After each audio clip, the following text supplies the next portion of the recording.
बिस्मिल्लाहिर्रहमानिर्रहीम। Chapter 2 learning.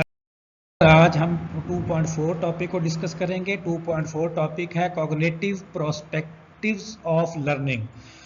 Cognitive prospective of learning का जो अल्टरनेट लर्निंग है वो एसोसिएटिव लर्निंग, इससे पहले हम डिस्कस कर चुके हैं। कॉग्निटिव प्रोस्पेक्टिव ऑफ लर्निंग क्या है? कॉग्निटिव प्रोस्पेक्टिव ऑफ लर्निंग में आइडियाज, बिलीव्स, थॉट और इमेजेस शामिल हैं।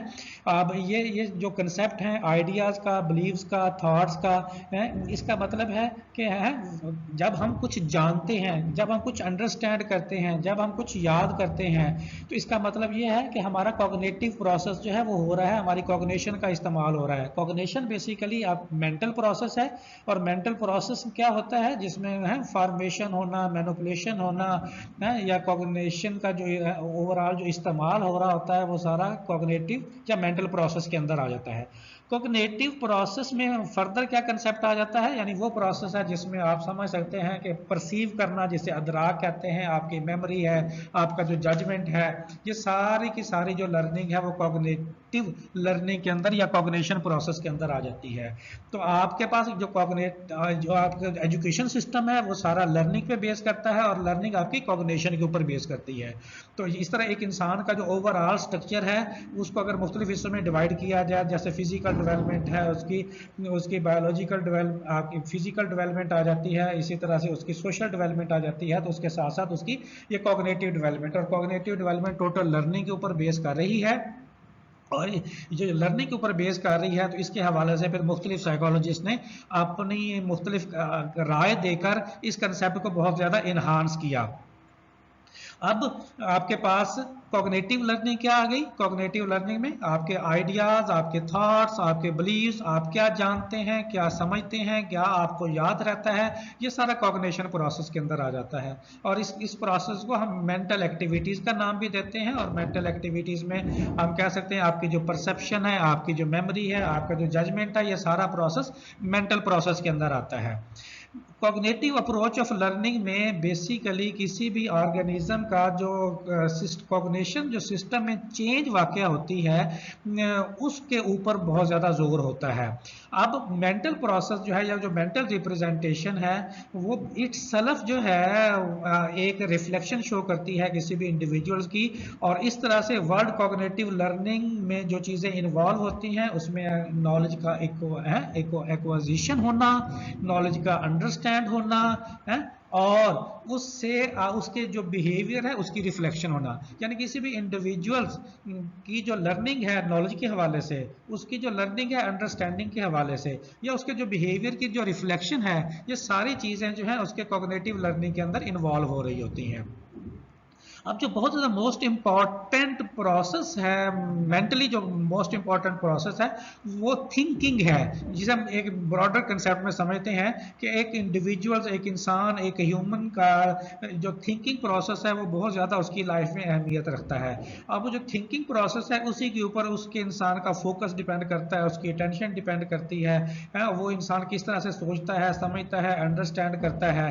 तो ये सारी चीज़ें जो हैं कॉग्निशन प्रोसेस के अंदर मेन रोल के तौर पर कंट्रीब्यूट करती हैं। अब इसमें जो कंसेप्ट है वो मैक्स वर्थ मीर ने दिया, और मैक्स वर्थ मीर ने गेस्टाल्ट साइकोलॉजी पेश की। गेस्टाल्ट साइकोलॉजी से क्या मुराद है? होल की पिक्चर देना। यानी होल से क्या मुराद है? होल का वर्ड अगर आपको डायरेक्टली समझ नहीं आता तो आप समझ सकते हैं कि एक पिक्चर होल होती है और एक पार्ट होता है। जैसे अब हमारा एक होल किसी को नजर आना कि मैं है तौहीद हूँ, मैं आयशा हूँ, मैं अकरम हूँ, मैं असद हूँ, है हमारी एक ओवरऑल जो पिक्चर है वो दूसरे इंसान के ज़हन में बनती है। दूसरा हमारे बॉडी पार्ट्स हैं, हमारे लिप्स हैं, हमारी आईज हैं, हमारा हेड है, हमारे आर्म्स हैं, हमारी लेग्स हैं, हमारी हाइट है, ये इंडिविजुअल्स पार्ट्स हैं।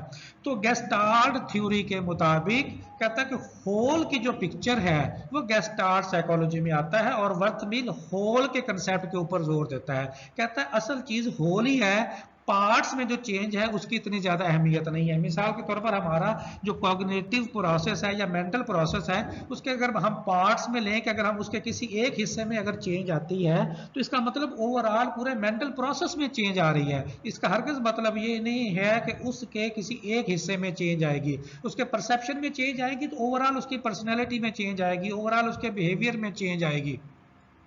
तो ये जो कंसेप्ट है होल का, इसके ऊपर जो है वर्थमीर ने बहुत ज्यादा फोकस किया और उसने इसके हवाले से एग्जाम्पल के तौर पर कोड किया कि एक ही तराना दो मुख्तलिफ ट्यून में अगर बजाया जाए तो उसका कंसेप्ट ये है कि अगर सारे पार्ट्स में चेंज हो भी जाए तो समटाइम ओवरऑल पिक्चर चेंज नहीं होती। तो तराने की मिसाल देते हुए वो कहते हैं कि एक तराने को दो मुख्तलिफ धुनों में या दो मुख्तलिफ ट्यून्स में बजाया गया, सिंग किया गया, तो दो मुख्तलिफ आवाजें जो हैं वो पैदा हुई, लेकिन ओवरऑल जो तराना था वो वही था जो दो मुख्तलिफ धुनों में बजाया गया।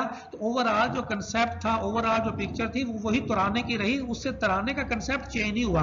धुनों का जो सुनना है अलग अलग, वो कंसेप्ट जरूर चेंज हुआ। तो इसलिए समटाइम जो पार्ट्स का जो कंसेप्ट है चेंज का, कहता है वो इतना ज्यादा इंपॉर्टेंट नहीं है जितना होल का कंसेप्ट है कि एज अ होल क्या लर्निंग होती है।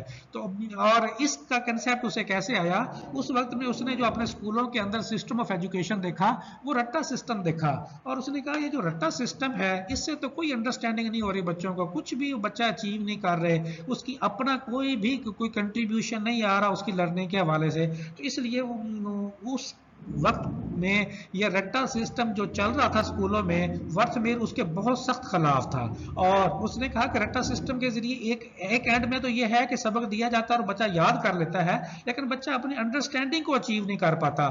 वो जो नेचर ऑफ प्रॉब्लम जो उसने सीखना था खुद से उसको सॉल्व करने के हवाले से, उसको अंडरस्टैंडिंग नहीं हो सकती।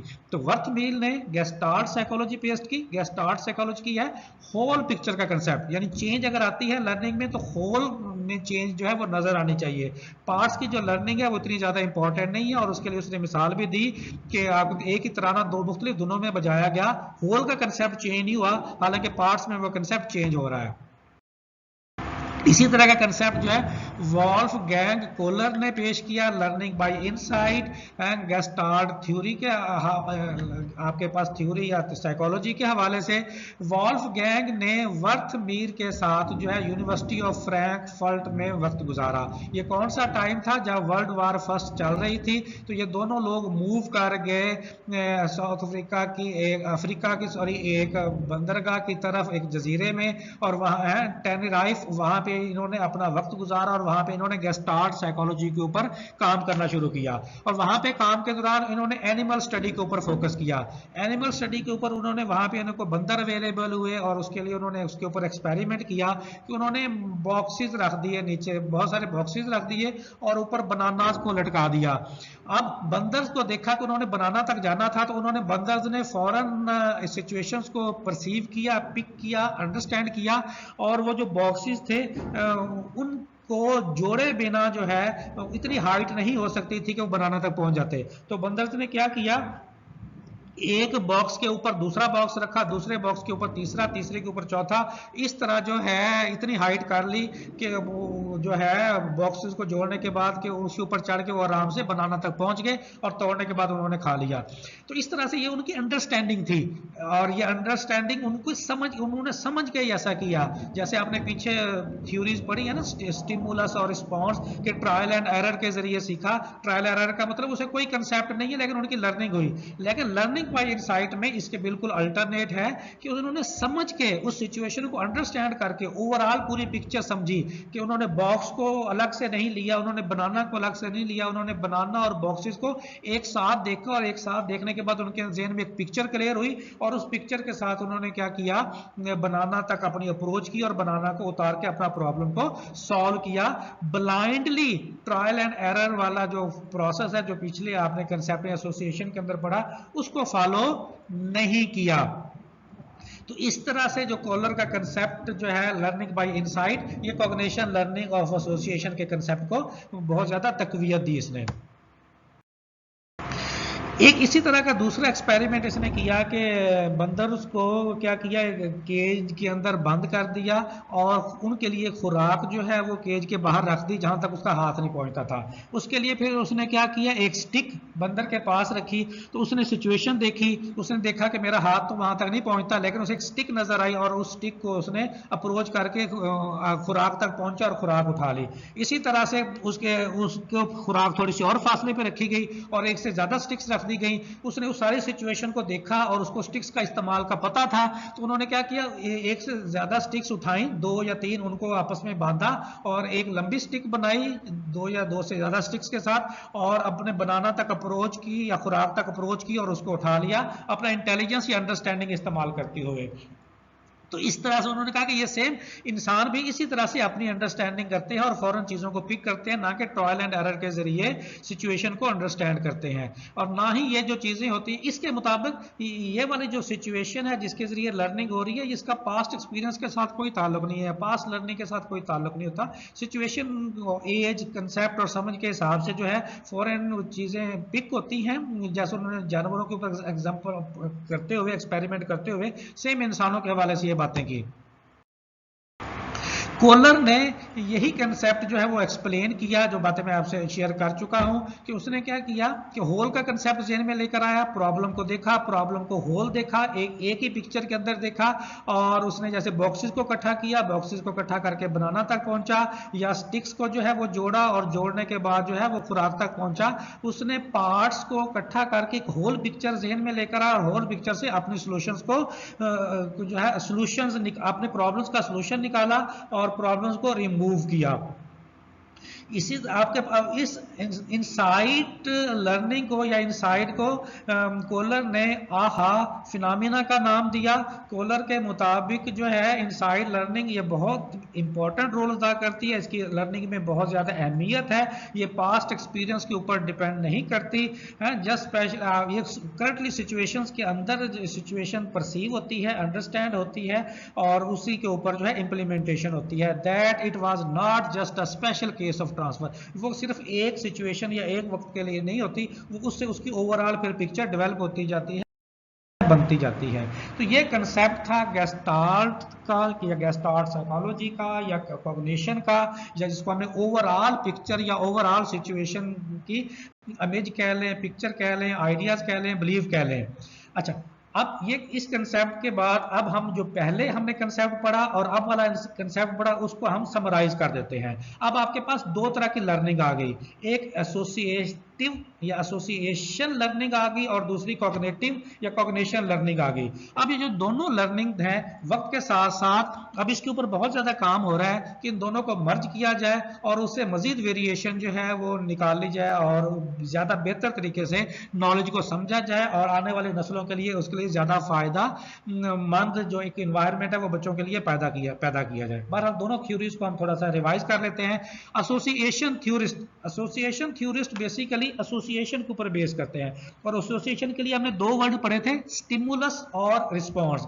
के पहले स्टिमुलस होता है, स्टिमुलस का रिस्पॉन्स होता है, जैसे भूख लगती है तो खुराक खाई जाती है, ठीक है ना। खौफ होता है तो सेफ्टी के हम मेजर्स करते हैं। इसी तरह से आपके पास जो है डॉग का उसने मिसाल दी कि डॉग खुराक उसके सामने जैसे खुलती है तो मुंह से झाग निकालना शुरू कर देता है। बच्चा जब अपने माँ को देखता है तो माँ की एफिलिएशन की बेस पे उसको या स्माइल देता है, उसे बाय बाय करता है। जिस तरह के बच्चे की जो रिफ्लेक्शन होती है वो अपने माँ को देखकर स्टिमुलस की बेस पे रिस्पॉन्स शो करता है। या बच्चा जो है 5वीं क्लास का बच्चा जब वो कहता है कि 72 तो 72 फौरन उसका जो है वो पिक नहीं करता, बल्कि उससे पहले उसने 9 टाइम 8 को जो है इकट्ठा किया हुआ होता है और उसको पता होता है कि 9 टाइम 8 को इकट्ठा करने से 72 बनता है। इस तरह से उसको वो जो अलग से पार्ट का जो कंसेप्ट है उसको होल की पिक्चर में कन्वर्ट कर देता है। तो इस तरह से जो लर्निंग हो रही है एसोसिएशन लर्निंग, उसमें देखा गया है कि किसी भी एलिमेंट में स्टिमुलस और रिस्पॉन्स का आपस में कनेक्शन है। ये एसोसिएशन थ्योरिस्ट का कंसेप्ट है। इसके अल्टरनेट कॉग्निटिव थ्योरिस्ट का क्या कंसेप्ट है, वो ये कहते हैं कि लर्निंग जो है वो recognition of number of perception के ऊपर डिपेंड करती है कि आप कोई भी न्यू रिलेशनशिप को परसीव करते हैं, उसको रीऑर्गेनाइज करके आपके पास उसकी लर्निंग हासिल करते हैं, जिससे कोई न्यू प्रॉब्लम उसको आप सॉल्व करते हैं, उससे न्यू अंडरस्टैंडिंग होती है और उससे आप उसका जो सब्जेक्ट ऑफ एरिया है उसका बेहतर कंसेप्ट आपका डेवलप होता है। मिसाल के तौर पर कहता है कि आप 5वीं क्लास का बच्चा जो है वो आराम से मल्टीप्लिकेशन सीख लेता है या समझ लेता है, क्योंकि उससे पहले उसने एडिशन और सब्ट्रैक्शन को पढ़ लिया होता है, तो उसकी बेस के ऊपर वो मल्टीप्लिकेशन उसको आराम से समझ आने लग जाती है। इसी तरह से बनाना के हवाले से आप मिसाल जैसे कोड की हुई है कि उस बंदर्स ने एक से ज्यादा स्टिक्स जब पास देखी तो उनको बांध के बनाना तक अप्रोच की और खुराक हासिल की खाने के हवाले से। इसी तरह 8वीं क्लास का बच्चा जो है वो आराम से एरिया ऑफ पैरेललोग्राम या इस तरह के दूसरी जो प्रॉब्लम्स हैं या लर्निंग है उनको आराम से अंडरस्टैंड कर लेता है, किसकी बेस के ऊपर, उसके प्रीवियस जो उसका लर्निंग प्रोसेस चल रहा होता है, जो पैरेललोग्राम का पास कंसेप्ट नहीं होता है, उससे रिलेटेड बच्चे की जो अंडरस्टैंडिंग है वो बेहतर और डेवलप हो चुकी होती है कि 8वीं क्लास का बच्चा पैरेललोग्राम का कंसेप्ट जो है वो आराम से इनसाइड लर्निंग के जरिए समझ लेता है। तो ये जो दो लर्निंग के जो व्यूज पैरेलल चल रहे हैं हिस्टोरिकली इसने बहुत ज्यादा कंट्रोवर्सीज क्रिएट की और साइकोलॉजी के अंदर दो अलग अलग फील्ड को जन्म दिया। एक फील्ड आपके पास कॉग्निटिव थ्योरिस्ट का बन गया और दूसरा एसोसिएटिव थ्योरिस्ट का बन गया। अच्छा, जो एसोसिएटिव है वो बिहेवियरिस्ट कहलाए और जो आपके पास कॉग्निटिव है वो गेस्टालिस्ट कहलाए। तो अब ये दो कंसेप्ट साइकोलॉजी को जब आपने पढ़ना है तो आपके जहन में ये दो कंसेप्ट रहने चाहिए, बिहेवियरिस्ट और गेस्टालिस्ट। बिहेवियरिस्ट ट्रायल एंड एरर वाले कंसेप्ट को या स्टिमुलस और रिस्पॉन्स वाले कंसेप्ट को लेके चलते हैं, जबकि कॉग्निटिविस्ट या गेस्टालिस्ट जो है वो होल पिक्चर के कंसेप्ट की बात करते हैं। उम्मीद है कि आपको कॉग्निटिव का जो लर्निंग है या कॉग्निशन लर्निंग का जो कंसेप्ट है, प्रोसेस है, उसकी समझ आ गई होगी। इसके साथ ही आपसे इजाज़त चाहते हैं। अल्लाह हाफिज़।